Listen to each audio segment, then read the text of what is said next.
Antes de comenzar a describir una clase de educación física, en la experiencia en concreto elegida sobre el gobierno de Jacobo Arbenz en 1951, es imprescindible contextualizar y entender cómo era la educación en ese momento. Los postulados pedagógicos prevalecieron por 10 años desde la Revolución, con un carácter democrático desde el jardín de infantes hasta la universidad. El proyecto de Ley Orgánica Educacional de 1952 instaló en Guatemala un sistema educativo moderno acorde a la realidad educacional que se vivía en ese momento, la cual era de una tasa alta de analfabetización y una población mayormente rural. En sus relaciones internacionales, Guatemala estrechó lazos con el magisterio cubano, en donde se organizó un intercambio de delegaciones para conocer más sobre las problemáticas de ambas naciones. Así, la educación pública mantenía un carácter de gratuita, laica y obligatoria. Y además se enseñaban los principios básicos de la revolución. Se ponía mucho énfasis en la democratización de la educación, sobre todo al derecho a acceder a esta, ya que los pueblos originarios, desde el gobierno previo a la revolución, el de Jorge Ubico, fueron discriminados y aislados del sistema educativo. Por otro lado, es importante aclarar que por más de que Jacobo Arbenz era militar, llevó adelante una campaña de desmilitarización de los colegios. Esta intervención había sido propuesta por el gobierno también anterior a la revolución de Jorge Ubico Castañeda, de intervenir a todos los colegios por las Fuerzas Armadas. Inclusive llegó a cerrar algunas de ellas.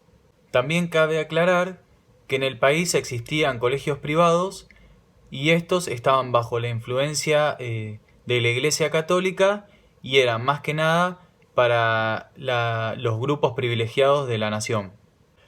Una clase de educación física en Guatemala durante el periodo de gobierno de Jacobo Arbenz debían reflejar los valores que predominaban, que en ese momento eran la igualdad, el nacionalismo y la democratización. Sobre todo, en las clases debía prevalecer la construcción por parte de todos de la misma y de las actividades, sin hacer ningún tipo de discriminación, sobre todo en este caso étnica, dejando de lado las diferencias con los pueblos originarios que por mucho tiempo quedaron fuera del sistema, como anteriormente fue nombrado. Así, todos tenían que cooperar en la toma de decisiones en una suerte de autogestión que también prevalecía en las escuelas durante este periodo de gobierno para lograr un objetivo en común.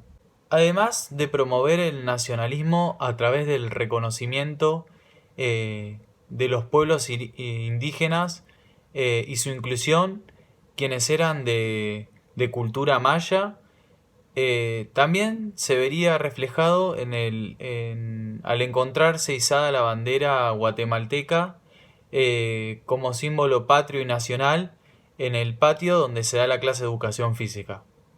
Por más de que se vea reflejado el concepto y el valor de igualdad, como anteriormente se habló, se podría creer que una clase de educación física sería mixta.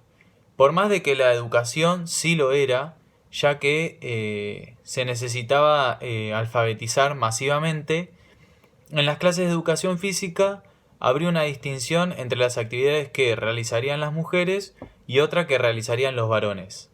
Los varones estarían mayormente ligados a actividades deportivas y sobre todo rememorando ciertos juegos religiosos que practicaban la cultura maya, como el juego de pelota, que según la bibliografía toma diferentes nombres dentro del idioma de esta cultura. Y por otro lado, las mujeres practicarían o estaría más ligada hacia lo que en ese momento se conocía como el Ballet Nacional Guatemalteco.